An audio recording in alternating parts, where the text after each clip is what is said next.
छाँव में हो, पलकों की छाँव में।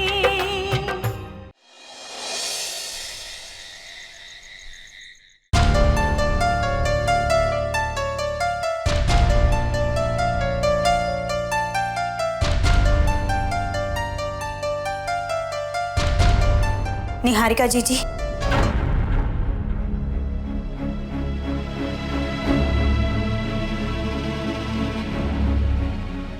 हाँ बोलो पारो। सुमन जी कहाँ हैं? ये कैसा सवाल है? तुम मुझसे क्यों पूछ रही हो कि सुमन कहाँ है? क्योंकि मुझे लगता है कि सुमन जी के गुम होने के पीछे आपका ही हाथ है। पारो, तुम मुझ पर ये बेबुनियाद इल्जाम कैसे लगा सकती हो? मुझे सुमन के कमरे से एक चिट्ठी मिली थी, वो मैंने सबको दे दी। उस चिट्ठी में सुमन ने क्या लिखा था तुमने भी पढ़ा होगा। सुमन ने खुद अपने हाथों से लिखा है ना कि वो घर छोड़कर जा रही है। हाँ पढ़ा था, लेकिन सुमन जी के घर से जाने से पहले उनको कुछ बातों पर शक हो गया था।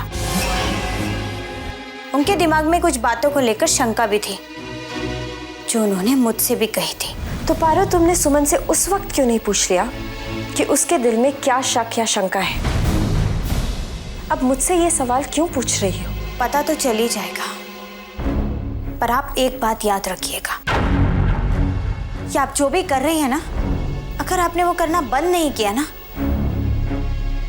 तो आप बहुत बड़ी मुश्किल में पड़ जाएंगे। ये भी हो सकता है कि आपको बहुत बड़ी कीमत चुकानी पड़ जाए अपनी इन हरकतों के लिए। बस पारो, बहुत हो गया।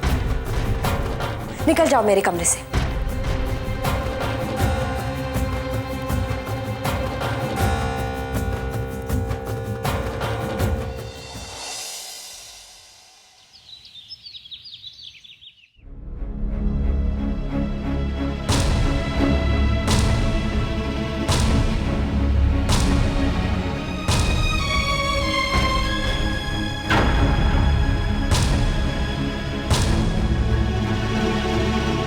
ये सब आपको कहाँ मिला? साहब, हम नदी में मछलियां पकड़ने गए थे। ये सारी चीजें हमें वहीं से मिली। ये पर्स हमें नदी किनारे मिला और उसमें ये मोबाइल। बस इस मोबाइल के सहारे ही हम आपके पास तक पहुंचे। ऐसा लग रहा है कि इन्होंने नदी में कूदकर आत्महत्या कर ली है।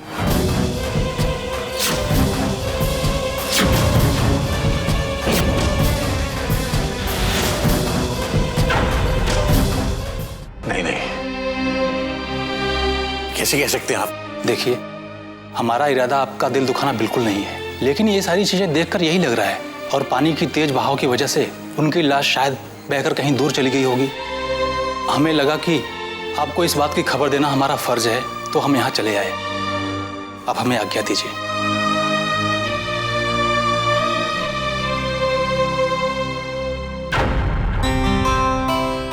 कोई चाहे कुछ भी कहे, कुछ भी समझे, पर मैं ये बात हरगिज मानने के लिए तैयार नहीं हूं कि सुमन जी अब इस दुनिया में नहीं है।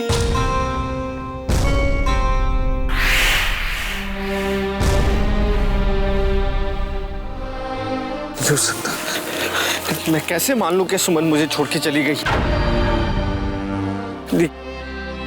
ऐसा नहीं हो सकता।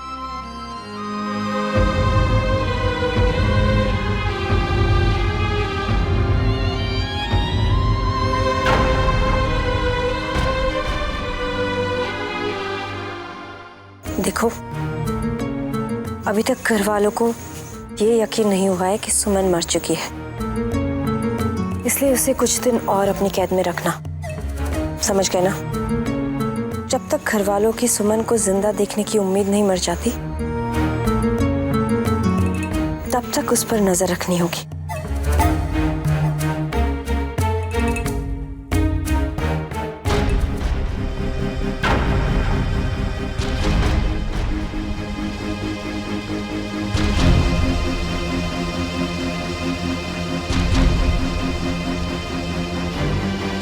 आप यहाँ क्या कर रहे हैं? मैं बस यूं ही खुली हवा में सांस लेने आई थी। सुमन के बारे में सोच रही थी। सोच कर मन घबरा रहा है। बेचारी बेचारी नहीं है सुमन जी जहाँ कहीं भी हैं ठीक है, वो जिंदा है, कुछ नहीं हुआ है उन्हें, समझिए आप।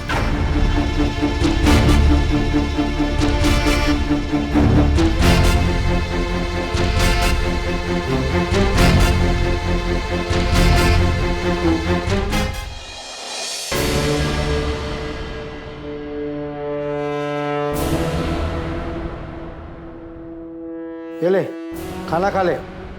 हमें भूख नहीं। अरे लड़की, ये जो तेरे महारानियों वाले तेवर और नखरे हैं ना, इनको जरा भाई जी के सामने कम कर और चुपचाप से खाना खा। वैसे भी तेरे घर वालों की नजर में तो तू मर चुकी है। मैं खुद जाकर तेरे मरने की दुख भरी कहानी तेरे घर वालों को बता चुका। तो मरना तो है ही तुझे, तो एक काम क्यों नहीं करती कि खा पी कर तब मर।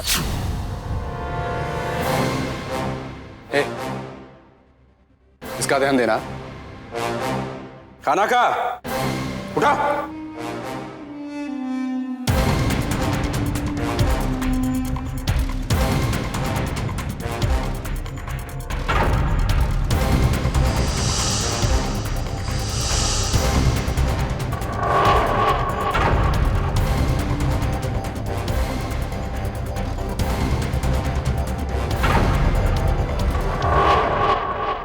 हमें बाथरूम जाना है।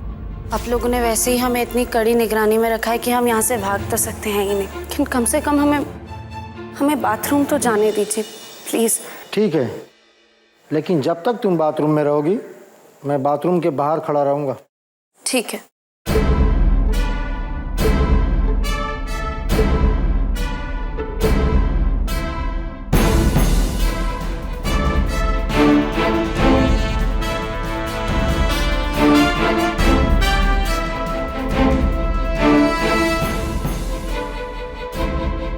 जाओ और जल्दी आना, मैं यहीं खड़ा हूँ।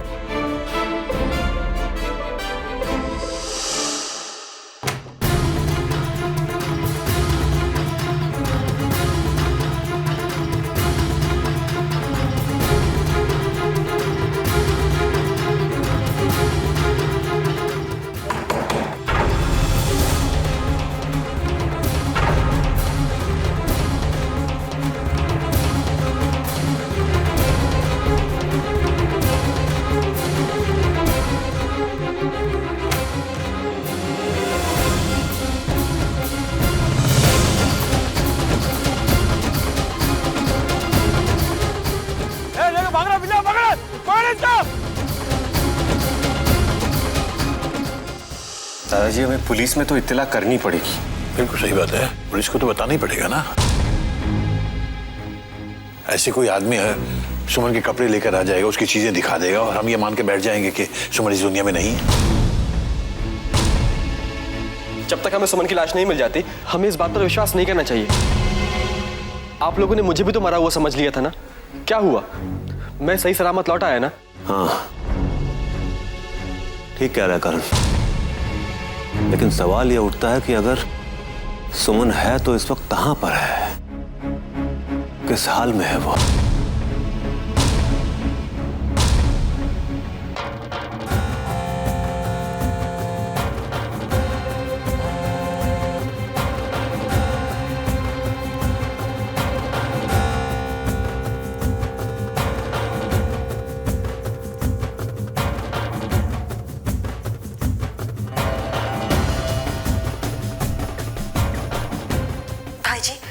आपसे कितनी बार बोला है मुझे फोन मत किया कीजिए, मैं आपको फोन किया करूंगी।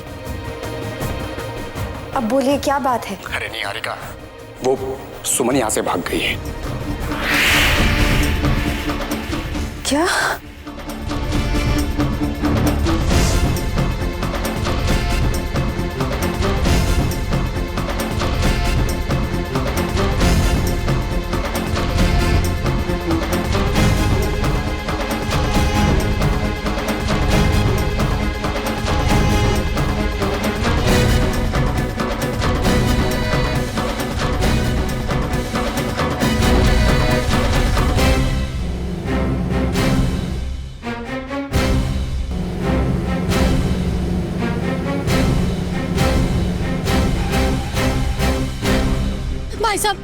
हमारी मदद कीजिए, हमारी जान खतरे में, कुछ लोग हमारे पीछे पड़े, हमें हमारे घर पहुंचा दीजिए प्लीज। ठीक है, आप जल्दी बैठिए।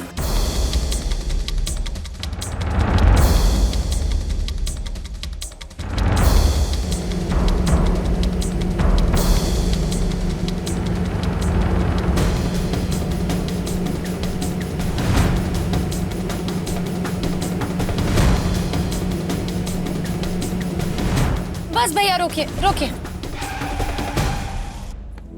हमारा घर आ गया।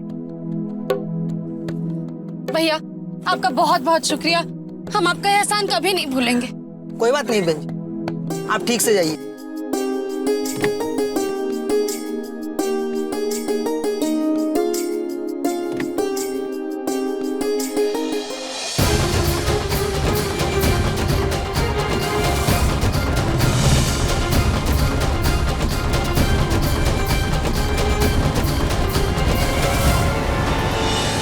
हाँ इंस्पेक्टर साहब, नहीं सुमन का कोई पता नहीं लग पा रहा है।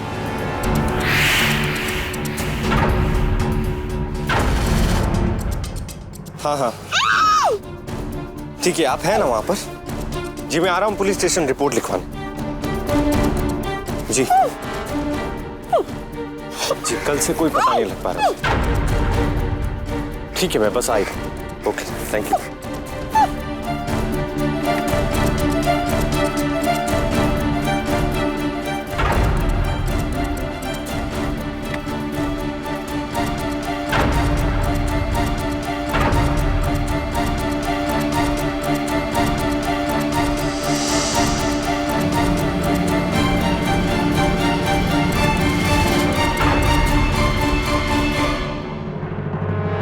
भाई जी ले जाइए इसे इस घर से बहुत दूर। कार्तिक जी!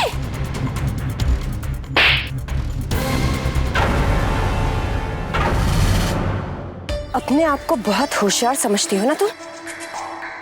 आइंदा अगर भागने की कोशिश की तो याद रखना जिंदा नहीं बचोगी तुम। हाँ, मार दो हमें,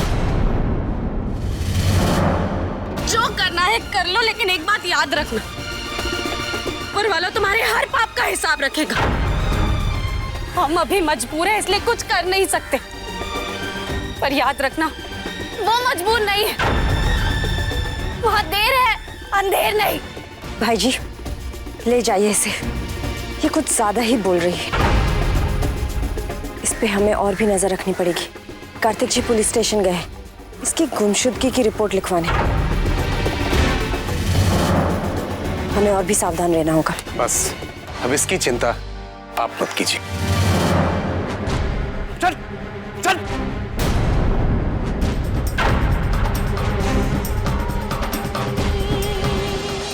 दादाजी मैंने पुलिस स्टेशन में सुमन के लापता होने की रिपोर्ट तो लिखवा दी, लेकिन पुलिस का अभी तक कोई जवाब नहीं आया। मैं तो किसी को मुंह दिखाने लायक नहीं रह गया हूं। फिर ये एक भूल की सजा सुमन ही नहीं पूरा परिवार भुगत रहा है। नहीं बेटा ऐसे नहीं कहते, संभालो अपने आप को कार्तिक।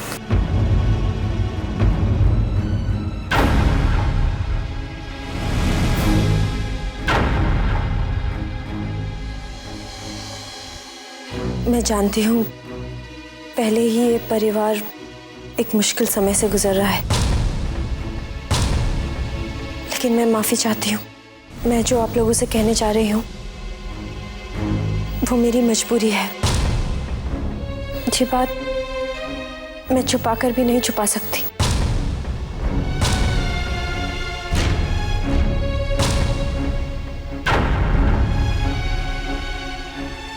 मैं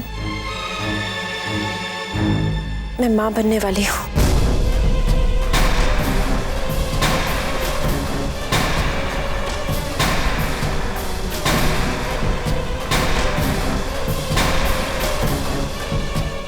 झूठ बोल रही हैं आप, सरासर झूठ बोल रही हैं। अरे झूठ बोलते बोलते थकती नहीं है क्या? अब तो मैं दावे के साथ कह सकती हूँ कि सुमन जीजी के गुम होने के पीछे आपका ही हाथ है, और ऊपर से ये प्रेग्नेंट होने का नया नाटक शुरू कर दिया है। अरे मुझे तो कार्तिक भैया पे जो आपने ये झूठा इल्जाम लगाया ना, उस पर भी विश्वास नहीं है। मुझे तो लगता है आप सबको अपने झूठ के जाल में उलझा रही हैं। अरे उलझा क्या रही है, उलझा चुकी हैं। पारो, तुमने मुझ पर इल्जाम तो लगा लिया, लेकिन इस इल्जाम को सच साबित करने के लिए कोई सबूत तो होगा तुम्हारे पास? नहीं, आपके झूठ को साबित करने के लिए मेरे पास कोई सबूत नहीं है, लेकिन मुझे खुद पर, अपने दिल की आवाज पर पूरा विश्वास है। और मेरा दिल बार बार यही कह रहा है कि आप सरासर झूठ ही बोल रही हैं। माँ, पारो के पास तो अपनी बात साबित करने के लिए कोई सबूत नहीं,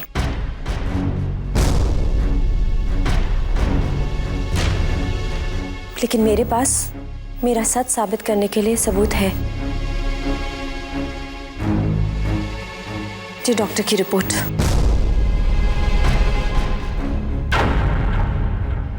पढ़ लीजिए इसे।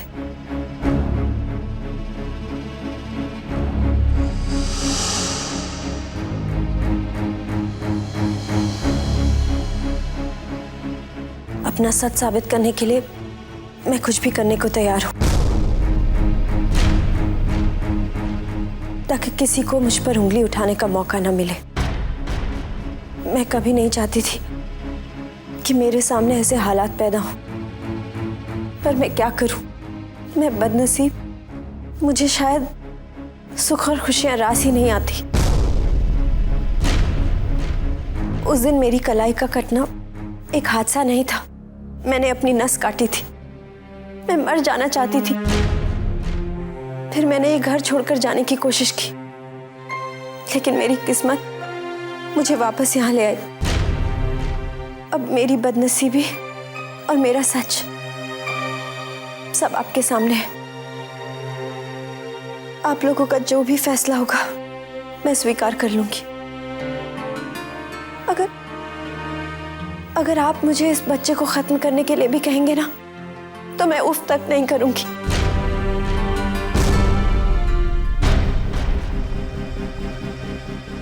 इस रिपोर्ट में चाहे कुछ भी लिखा हो, पर मैं जानती हूं कि ये झूठ बोल रही है।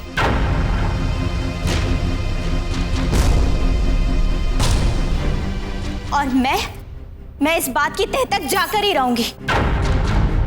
बस एक बार मुझे सुमन जीजी मिल जाए, फिर मैं साबित कर दूंगी कि यह इनकी कितनी बड़ी साजिश है।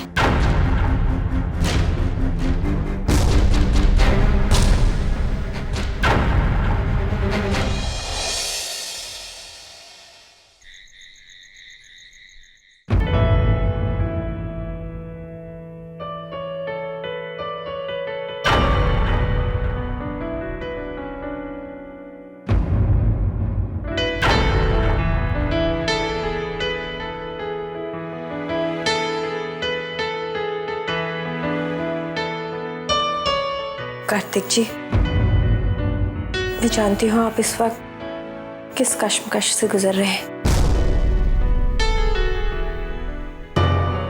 मैं भी आपकी जिंदगी में सुमन की जगह नहीं लेना चाहती। मुझे पता है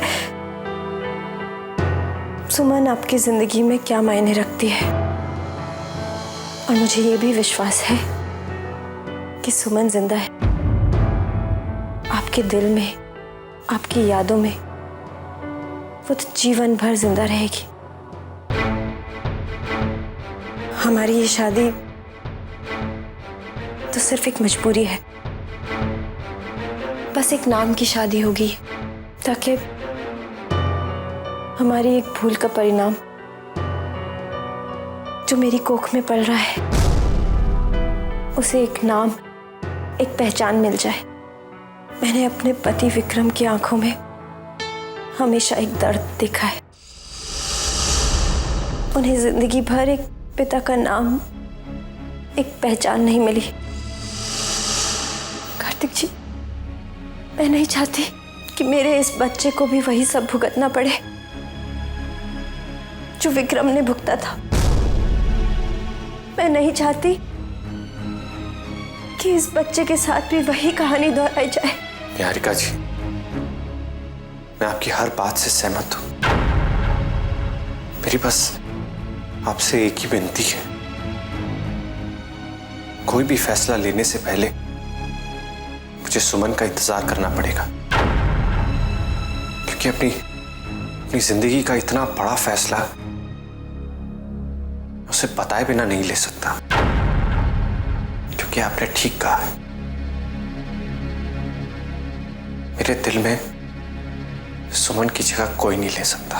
कार्तिक जी, मैं आपकी बात समझ सकती हूँ और मैं भी यही चाहती हूँ कि सुमन आपकी जिंदगी में जल्द से जल्द वापस लौट आए, लेकिन तब तक इस कोख में पल रहे बच्चे का क्या होगा?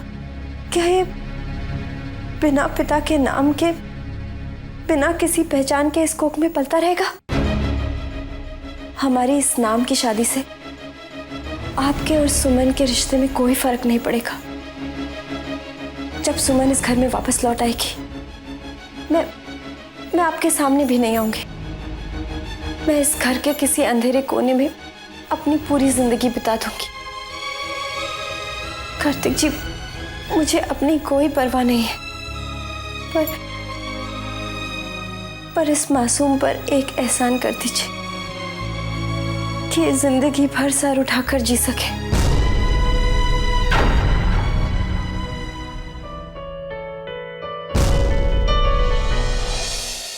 हेलो सिटी हॉस्पिटल, क्या मैं डॉक्टर शाह से बात कर सकती हूँ? जी, मुझे निहारिका विक्रम प्रताप सिंह के बारे में कुछ पूछना है।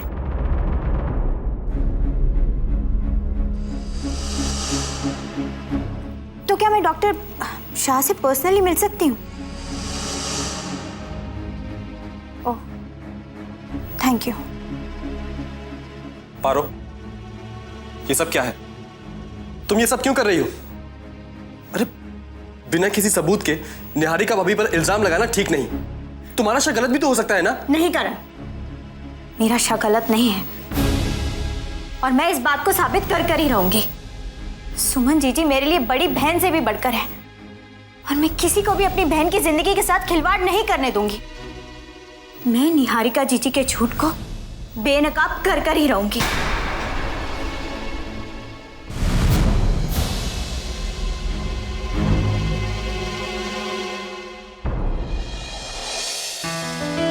कार्तिक जी, मुझे अपनी कोई परवाह नहीं है, पर इस मासूम पर एक एहसान कर दीजिए कि ये जिंदगी भर सर उठाकर जी सके।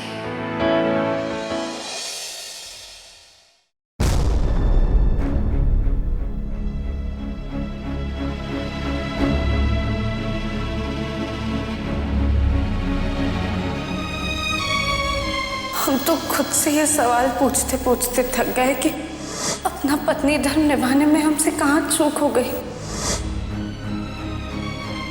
जो आपने हमारी जगह किसी और को दे दी। भूल आपसे नहीं, भूल हमसे हुई है।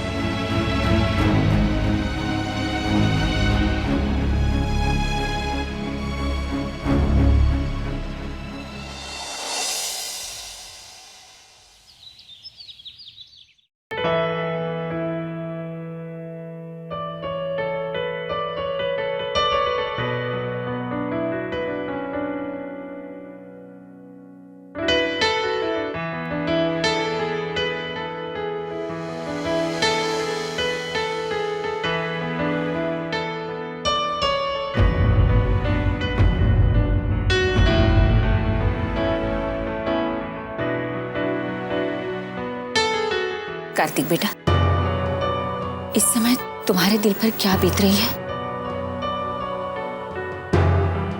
ये मैं बखूबी समझ सकती हूँ। लेकिन बेटा, हालात को निहारिका के नजरिए से देखने और समझने की कोशिश करो। बेटा, जिंदगी में हम जो फैसले लेते हैं ना, जरूरी नहीं है कि उसका आधार सही या गलत पर आधारित हो, बस वो न्याय संगत होनी चाहिए। इस समय तुम्हें कोई भी फैसला लेने का हक है, बस ये ध्यान में रखो कि तुम्हारे फैसले से किसी पर अन्याय तो नहीं हो रहा है। तुम्हारे इस फैसले पर किसी निर्दोष का जीवन निर्भर है। समझ रहे हो ना?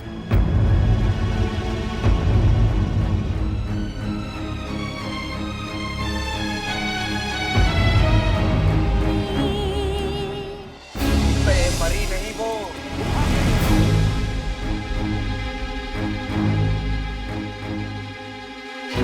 दादाजी, बच्चे के भविष्य के लिए मैंने ये फैसला किया है कि मैं निहारिका से शादी करूं।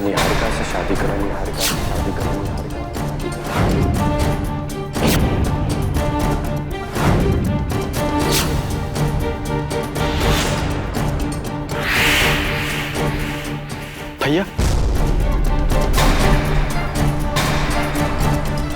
ये आप क्या कह रहे हैं? आप सुमन भाभी की जगह किसी और को कैसे दे सकते हैं? कार्तिक भैया, आप ऐसे कैसे कर सकते हैं? सुमन जी अभी जिंदा है और आप देखिएगा वो बहुत जल्द हमारे बीच होंगी। मैं जानता हूं वो जिंदा है और मुझे पूरा यकीन है कि सुमन मेरी जिंदगी में वापस जरूर आएगी। सुमन की मेरे दिल में, मेरी जिंदगी में जो जगह है वो जगह और कोई नहीं ले सकता, बल्कि मैं चाहकर भी किसी और को जगह नहीं दे सकता। पारो, मेरे लिए ये फैसला करना आसान नहीं है, लेकिन कुछ फैसले आदमी की मर्जी नहीं, उसकी मजबूरी होते हैं। निहारिका की शादी सिर्फ नाम के लिए होगी। बच्चे को उसके पिता का नाम मिलना उसका हक है और मैं उस बच्चे से ये हक छीनना नहीं चाहता। मैं और निहारिका एकदम सादे तरीके से एक शादी करेंगे ताकि बच्चे को उसके पिता का नाम मिल जाए। मेरा ये फैसला मेरी गलती का प्रायश्चित है। लेकिन बेटा, सुमन के बारे में अभी तक पक्के तौर पर हम लोगों को कुछ भी मालूम नहीं हुआ है। ऐसे में तुम्हारी और निहारिका की शादी, मतलब लोग क्या कहेंगे? दादाजी, दुनिया वाले जो कहना चाहे कहें। दुनिया वालों के डर से मैं अपनी जिम्मेदारियों से मुंह नहीं मोड़ सकता। वक्त और हालात ने मुझे जिस मोड़ पर लाकर खड़ा किया है, मुझे अपनी जिम्मेदारी पूरी करनी होगी और मैं अपनी ये जिम्मेदारी निभाऊंगा, बस।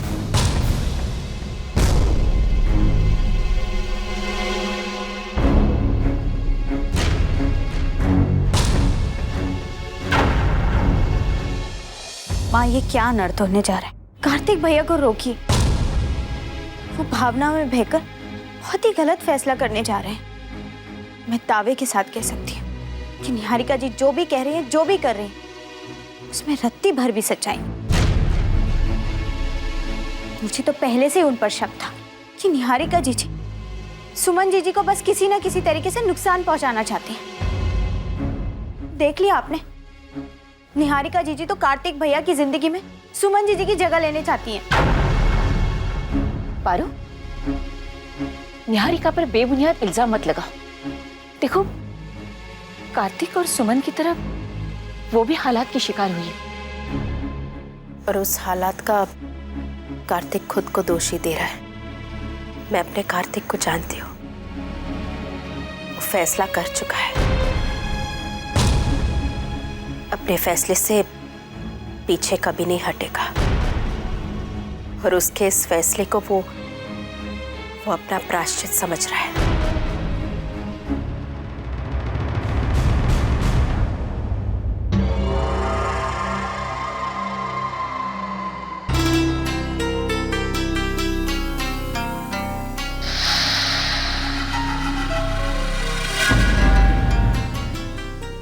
ये रिंग, ये शादी का झूठा इनविटेशन कार्ड, इन्हें सुमन को दिखाकर सुमन को इतना तड़पाऊंगी कि उसका दिल टूट जाएगा।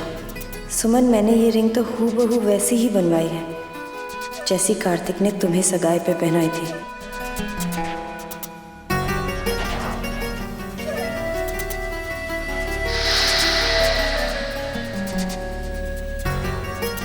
कैसी हो सुमन? सुमन, तुम्हारे कार्तिक जी अब मेरे होने वाले हैं। ये देखो, कार्तिक जी और मेरी शादी का कार्ड। और ये देखो, कार्तिक जी ने इतनी खूबसूरत अंगूठी मुझे दी। ये बिल्कुल वैसे ही अंगूठी है ना जैसी उन्होंने तुम्हें दी थी। किसी ने सच ही कहा है, आंखों से ओझल, दिल से ओझल।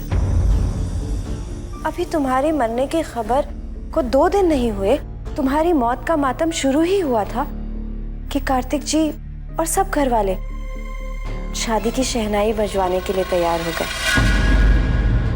देखा क्या हैसियत है तुम्हारी। आज रात को कार्तिक जी से मेरी सगाई है, लेकिन अफसोस मैं तुम्हें अपनी खुशी में शामिल भी नहीं कर सकती। भाई जी, आपको पता है ना हमारी सगाई के बाद इसे कहाँ पहुंचाना है? पता है, मैं इसे ऐसी जगह पहुंचाऊंगा जहां से कभी कोई लौटकर वापस नहीं आता।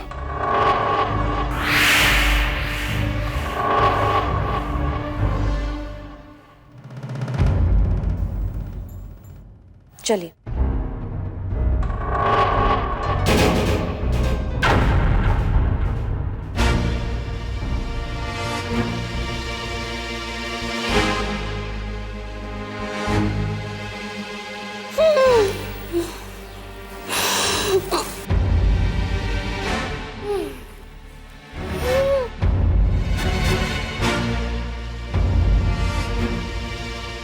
क्या हुआ?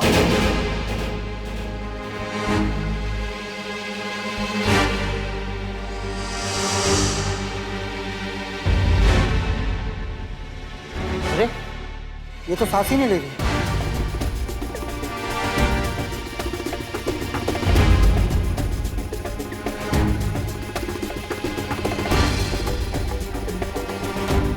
ये लगता है भाई जी को जल्दी बताना पड़ेगा।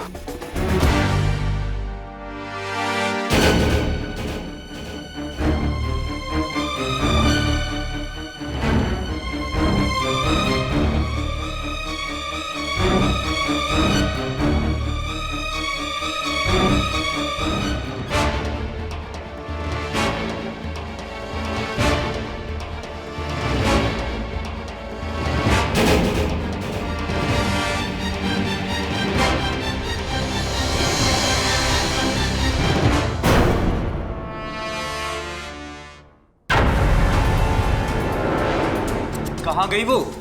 अभी तो यहीं थी, उसकी एकदम सांस उखड़ रही थी। ऐसा लग रहा था कि अभी मर जाएगी। बे मरी नहीं, वो भाग गई है। अरे चल जा, ढूंढ के ला उसे। भाग कर जाओगी कहाँ सुमन? बहुत बड़ी गलती की तुमने। अब मैं तुम्हें जिंदा नहीं छोड़ूंगी।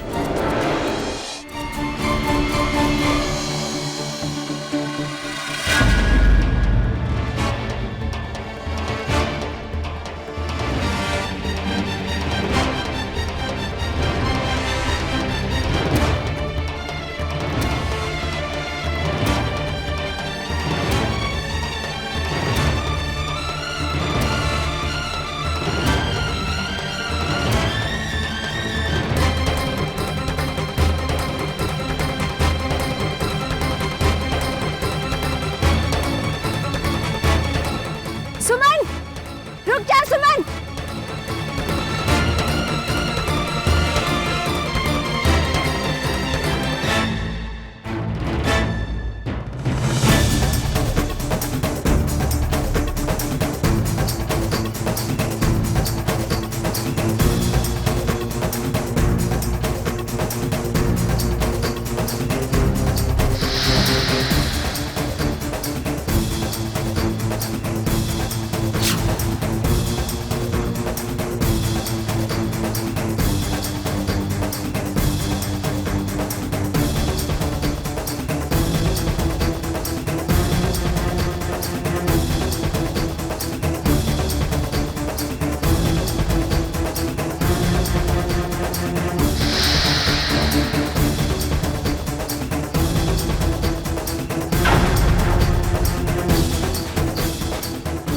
तुम लोग उधर जाओ, मैं उधर से जाती हूँ।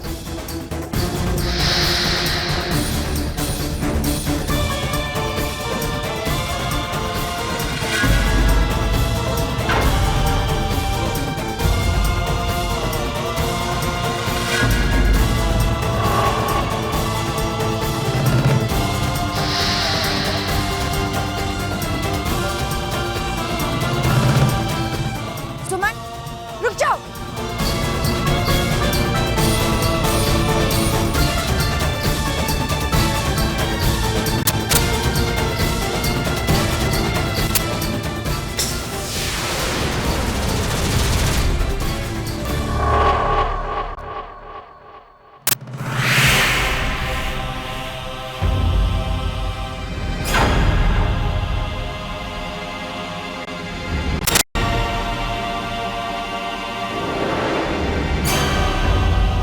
प्लीज हमारी मदद कीजिए, हमें बचा लीजिए प्लीज।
हमें किसी भी तरह घर पहुंचना ही होगा। अगर हम वहां नहीं पहुंचे तो निहारिका और कार्तिक जी की सगाई हो जाएगी।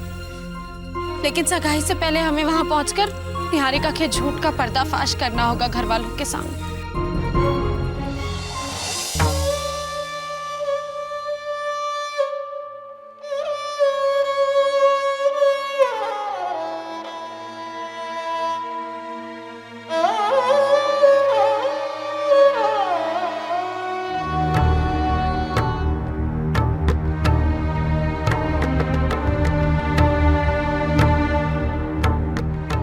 अरे कहाँ थी तुम? मैं 2 बार कमरे में गई थी तुम्हें ढूंढने, तुम थी नहीं वहां। खैर छोड़ो, आओ।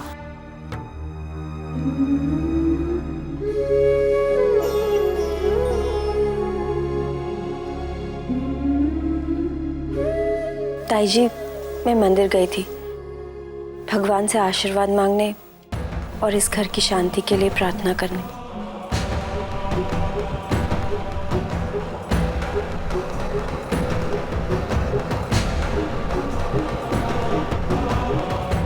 ये लो।